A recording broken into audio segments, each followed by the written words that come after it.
Good morning বন্ধুরা, তোমাদের সকলকে স্বাগত আরও একটা নতুন ভিডিও। এখন সময় হয়ে গেছে সকাল 5:30 আর আমরা হোটেল ছেড়ে বেরিয়ে পড়েছি। এখন আমরা যাব তাজমহলে। তো চলো আমরা ঘুরে আসি তাজমহল। আমরা হোটেলের সামনে থেকে একটা অটোয় উঠে গেছি, পার হেড 20 টাকা করে ভাড়া নিচ্ছে। এই অটোয় করে আমরা পৌঁছে যাব পৃথিবীর সপ্তম আশ্চর্য স্বপ্নের তাজমহল।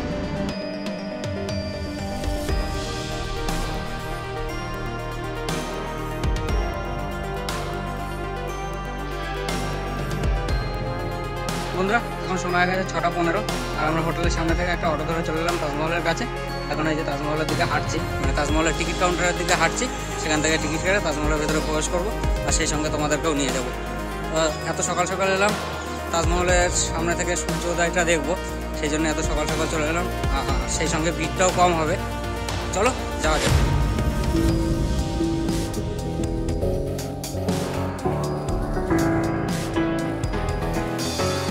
দাঁড়িয়ে আছি তাজমহলের টিকিট কাউন্টারের সামনে। টিকিট কেটে নিয়েছি 4টে। টিকিট নিল 50 টাকা করে, শুধু গার্ডেন আর মৌসুলিয়ামের টিকিট ভেতরে পাওয়া যাবে। দেখো টিকিট কাউন্টার একদম ফাঁকা, এখন এই যে একটু একটু করে ভিড় বাড়ছে। চলো আমরা তাজমহলের দিকে প্রবেশ করি।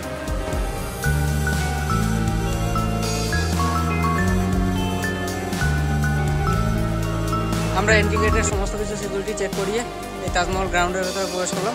এবার আস্তে আস্তে তাজমহলের দিকে এগাবো। দেখো চারদিকে শুধু কুয়াশা, এখন একদম ফার্স্ট মর্নিং, চারিদিকে শুধু কুয়াশা, একটু দূরের কিছুই দেখা যাচ্ছে না। চলো আস্তে আস্তে তাজমহলের কাছে যাওয়া যাক।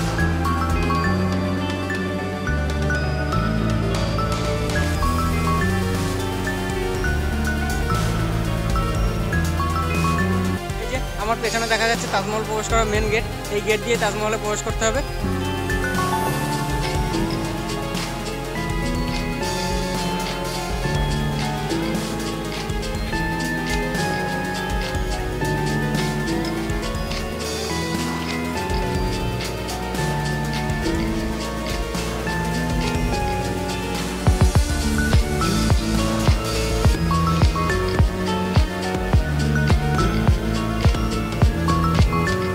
আমি এখন দাঁড়িয়ে আছি স্বপ্নের তাজমহলের সামনে।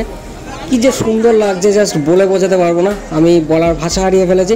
তো চলো আর বেশি বকর বকর না করে তাজমহলকে সুন্দরভাবে দেখি, সুন্দরভাবে উপভোগ করি, আর সেই সঙ্গে তোমাদেরকেও যতটা সম্ভব সুন্দরভাবে দেখানোর চেষ্টা করি।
আমরা এখন দাঁড়িয়ে আছি একদম তাজমহলের পেছনের দিকে, আর আমার সামনেই দেখো যমুনা নদী, আর যমুনা নদীর ঠিক ওপারেই হচ্ছে মেহতাববাগ গার্ডেন।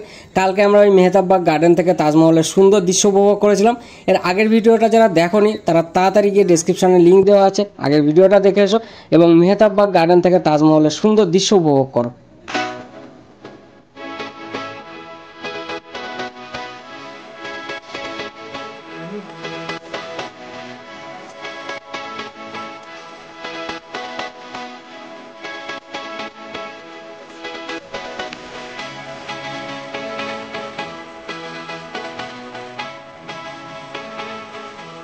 বন্ধুরা, আমাদের তাজমহল ঘোরা শেষ।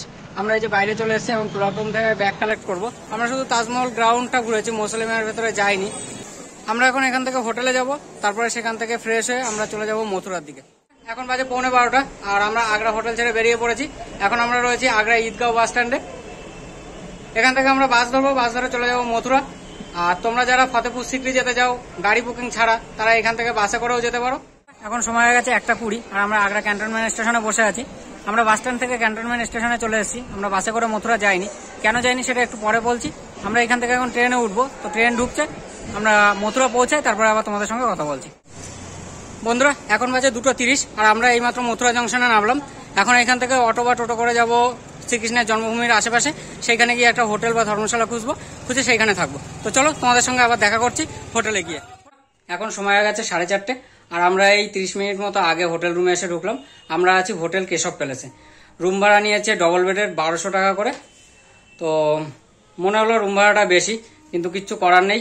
এখন এখানে হোটেল খোঁজাও মুশকিল, খুঁজেছি অনেক, কিন্তু সেই রকম হোটেল পাইনি, আর সব ভাড়া মোটামুটি 1000+। তো সত্যি কথা বলতে রুম বুক করে না এসে বিশাল বড় ভুল করেছি আমার এখন যা মনে হচ্ছে। এটা আমার পার্সোনাল মত। দিল্লিতে রুম বুক ছিল, আগ্রাতে রুম বুক ছিল, মথুরায় ভাবলাম ঠিক আছে গিয়ে বুক করে নেবো, কিন্তু রুম বুক করে না এসে খুব বড় ভুল করেছি। তো যাই হোক, আজকে সারাদিনটা পুরো বেকার গেল। এখন এই একটু ফ্রেশ হলাম, তোমাদের সঙ্গে কথা বলছি। এখন এখান থেকে বেরোবো, বেরিয়ে 2-3 জায়গায় ঘুরবো মথুরায়। কংসকেল্লা, দ্বারকাদেশ মন্দির, বিশ্রাম ঘাট, এসবগুলো ঘুরবো। সেই সঙ্গে তোমাদেরকেও ঘুরিয়ে দেখাবো। তার আগে হোটেল থেকে বেরিয়ে কিছু খাওয়া দাওয়া করতে হবে। আজকে সারাদিনে টুকটাক খাওয়া ছাড়া, এই রুটি কলা ছাড়া আর কিচ্ছু জোটেনি। এখন বাইরে বেরিয়ে কোনো ভাত ঠাত বা একটু ভারী কিছু ফাস্টফুড খেতে হবে। খেয়ে তারপরে তোমাদের সঙ্গে আবার কথা বলছি। আর যেখানে যেখানে ঘুরবো সেখানে অবশ্যই তোমাদেরকে নিয়ে যাব। তার জন্য তোমাদেরকে অবশ্যই আমার সঙ্গে থাকতে হবে, কোথাও যেও না। চলো দেখতে থাকো। তো বন্ধুরা আমরা হোটেলের নিচে এসে একটু খাওয়া দাওয়া করলাম। খেলাম হচ্ছে পাওভাজি আর ধোসা, 80 টাকা করে নিল। তারপরে এখান থেকে একটা টোটো ধরে আমরা প্রথম যাচ্ছি দ্বারকাদেশ মন্দির। চলো আমাদের সঙ্গে দ্বারকাদেশ মন্দিরে।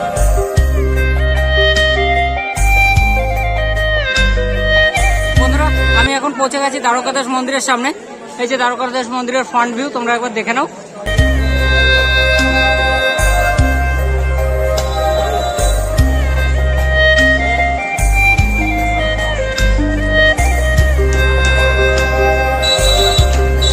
আমরা এখন মন্দিরের ভেতরে প্রবেশ করবো। যদি মন্দিরের ভেতরে ভিডিওগ্রাফি অ্যালাউ থাকে তো মন্দিরের ভেতরটা কেমন তোমাদেরকে দেখাচ্ছি।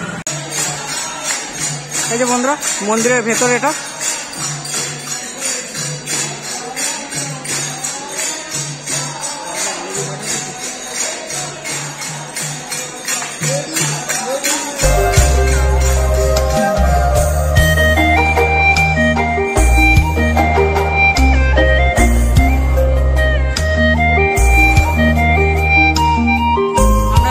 বিশ্রাম ঘাটে, আর এই যে বিশ্রাম ঘাট দেখে নাও, অন্ধকার হয়ে গেছে ওই জন্য খুব একটা পরিষ্কার হচ্ছে না ভিডিও। যাই হোক, যতটা সম্ভব হয় আমি ক্লিয়ার করে দেখানোর চেষ্টা করছি।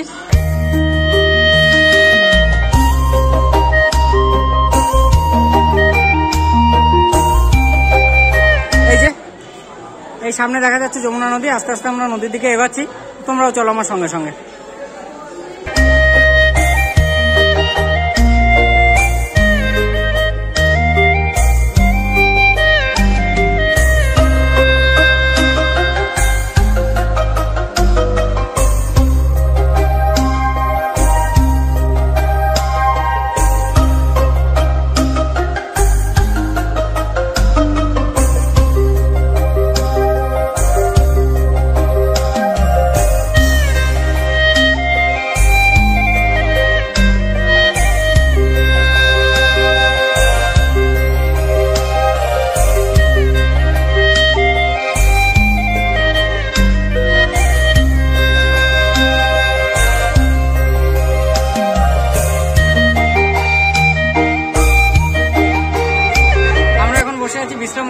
বিশ্রামঘাটে এখন আরতি দেখবো। সন্ধ্যা 7টার সময় আরতি শুরু হবে।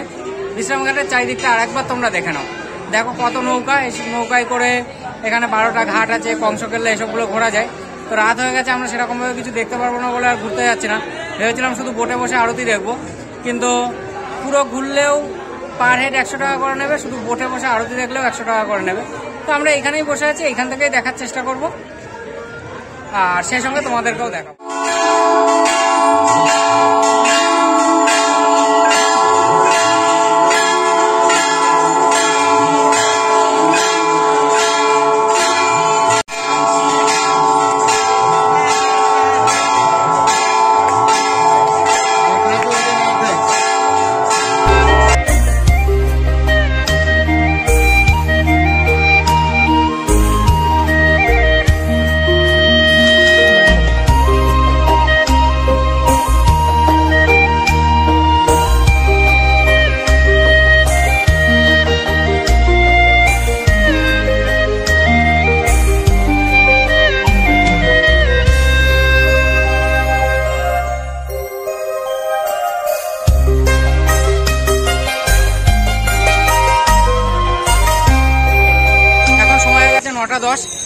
এখন দাঁড়িয়ে আছি কৃষ্ণ জন্মভূমি মন্দিরের সামনে। আমরা এইমাত্র জাস্ট মন্দির থেকে ঘুরে বেরোলাম। মন্দিরের ভেতর কোনো রকম ফটোগ্রাফি ভিডিওগ্রাফি অ্যালাউ নাই, ওই জন্য মন্দিরের ভেতরটা দেখাতে পারিনি। তো আমি বাইরে থেকে যতটা সম্ভব দেখাচ্ছি।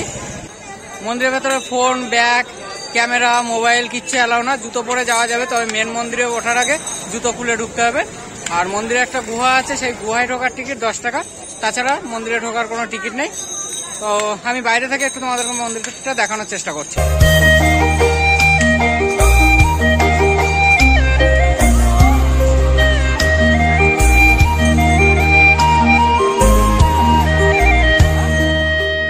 আমরা কৃষ্ণ জন্মভূমি ঘুরে একটা রেস্টুরেন্টে খাওয়া দাওয়া করতে ঢুকলাম। রেস্টুরেন্টের নাম হচ্ছে ক্লাসিক রেস্টুরেন্ট। আর আমরা অর্ডার করলাম ভেজ চাউমিন, 120 টাকা প্লেট, 6টা বাটার রুটি 18 টাকা করে পিস, আর পনির বাটার মশলা 220 টাকা। চলো খাওয়া দাওয়া করে নিই। খুব হাইফাই রেস্টুরেন্ট তো, ওই জন্য বেশি জোরে কথা বলছি না, আস্তে আস্তেই কথা বলছি। তো চলো খাওয়া দাওয়া করে আবার তোমাদের সঙ্গে দেখা করছি। তো আমরা খাওয়া দাওয়া করে এসে হোটেল রুমে ঢুকলাম। তোমাদেরকে একবার রুমটা দেখাই। এই যে ডবল বেডের রুম।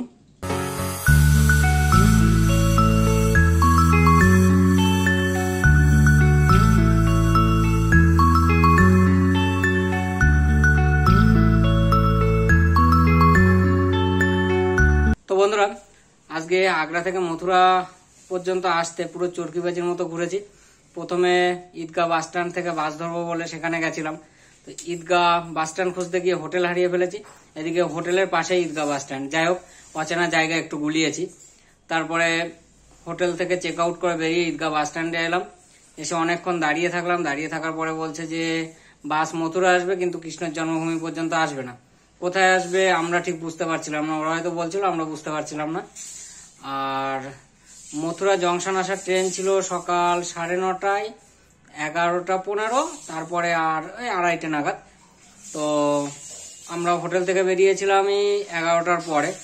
তো 9:30, 11:15 ট্রেন পাওয়ার কোনো তো চান্স নেই।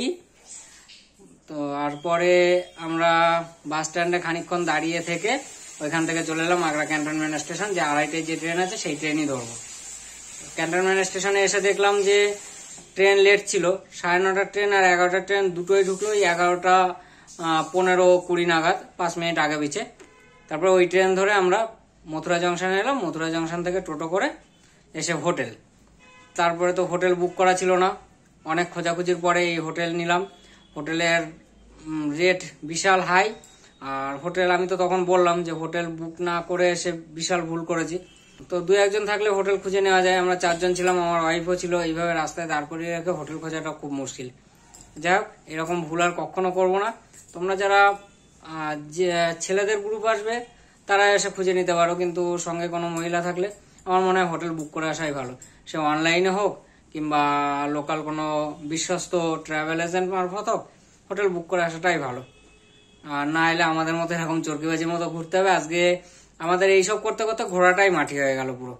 আমরা বেরিয়ে 3-4 জায়গায় যাওয়ার কথা ছিল, কিন্তু ওই শুধুমাত্র দ্বারকাধীশ মন্দির আর বিশ্রামঘাটে তাও রাত হয়ে গেছে।